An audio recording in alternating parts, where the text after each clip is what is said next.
میں اس پر ایک حوالہ کرنا چاہوں گا۔ سرکار کی پہلی بیٹی حضرت رقیہ حضرت عثمان کے نکاح میں نہیں، کیا نام کیا میں نے؟ حضرت سیدہ رقیہ۔ اور یہ وہی بیٹی ہیں کہ میرے مصطفیٰ بدر میں جا رہے ہیں۔ حضرت عثمان ذوالنورین آپ بھی رستے سفر باندھنے لگے۔ میرے آقا نے پوچھا عثمان کیوں؟ عرض کی آقا میں بھی آپ کے ساتھ شریک سفر ہوں۔ میرے آقا نے فرمایا میری بیٹی کی طبیعت کیسی ہے؟ عرض کی سرکار گنبد خضرا کی مکین کی بارگاہ میں حضرت عثمان نے کہ یا رسول اللہ رقیہ کی طبیعت بہار نہیں ہے۔ میرے آقا نے فرمایا عثمان جا تو میری بیٹی رقیہ کی تیمارداری کر، اللہ ثواب تجھے بدر کی لڑائی کا عطا فرمائے گا، اللہ ثواب تجھے میدان جہاد کا عطا فرمائے گا۔ دوستو آج اگر ہماری بیوی ہو، کیا ہم اپنی بیوی کی تیمارداری کے لیے کسی فرض سے غفلت کر سکتے ہیں؟ بھائی بولیے بولیے بولیے، کیا بولیے؟ یا کوئی بھی اور شخص ہو، کیا وہ اپنی بیوی کی تیمارداری کے حوالے سے کتنا بڑا اجر پا سکتا ہے؟ کبھی نہیں پا سکتا۔ اور پھر میرے نبی نے عمل کر کے دکھایا۔ اٹھائیے آج بھی کتابوں کو، شیعوں کی اٹھائیں یا وہابیوں کی اٹھائیں، سنیوں کی اٹھائیں یا کسی اور مکتب فکر کی اٹھائیں، یا مستند تواریخ کو یا مستند سیرت کی کتابوں کو اٹھا کر پڑھیں کہ جب جنگ بدر کا ذکر ہوگا وہاں پر بدری صحابہ کی لسٹ میں 8ویں یا 9ویں نمبر پر حضرت سرکار عثمان ذوالنورین کا نام ہے۔ کس کا نام ہے؟ سوال یہ پیدا ہوتا ہے کہ حضرت عثمان بدر کی لڑائی میں شریک ہی نہیں ہے، گئے ہی نہیں، تو پھر آپ کو بدر کی لڑائی کا شریک کیوں دکھا گیا؟ جھوٹ نہیں ہے یہ بھائی، بات یہ ہے میں کسی جلسے میں گیا ہی نہیں ہوں۔ کل ایک بندہ اس کی روایات لکھے اور اس میں یہ لکھ دے کہ جناب اس جلسے کی کتاب حنیف قریشی نے دیا، تو ایمان سے بتاؤ یہ سچ ہوگا یہ جھوٹ ہوگا؟ اب بولو اونچا۔ تو جب حضرت عثمان جنگ بدر میں گئے نہیں تو بدری کیسے؟ ہم تو سنی لوگ ہیں نا یار، ہم تو عشق کے بندے ہیں، کیوں بات پڑھائی ہے؟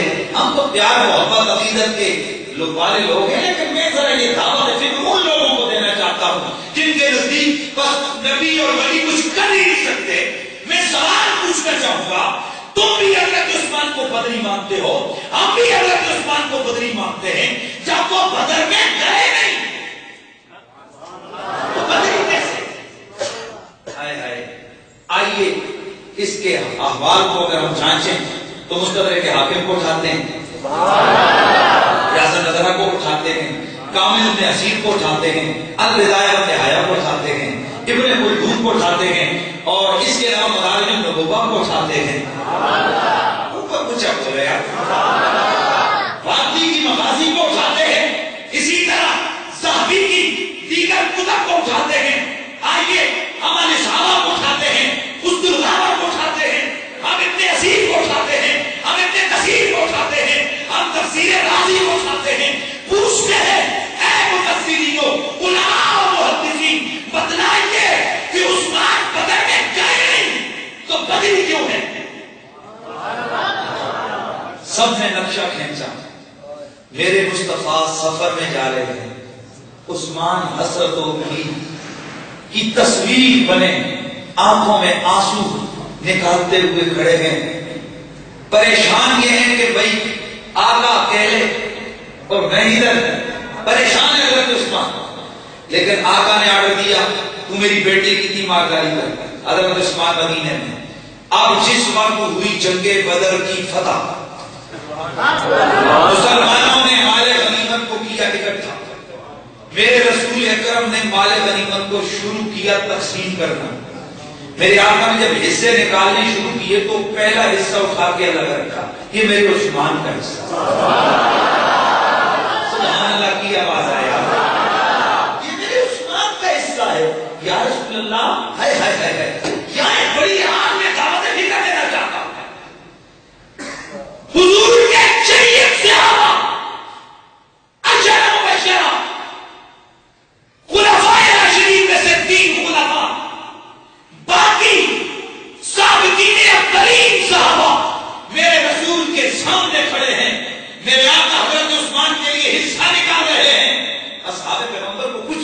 کرنا چاہیے تھا نا کہ یا رسول اللہ عثمان تو آیا نہیں ہے،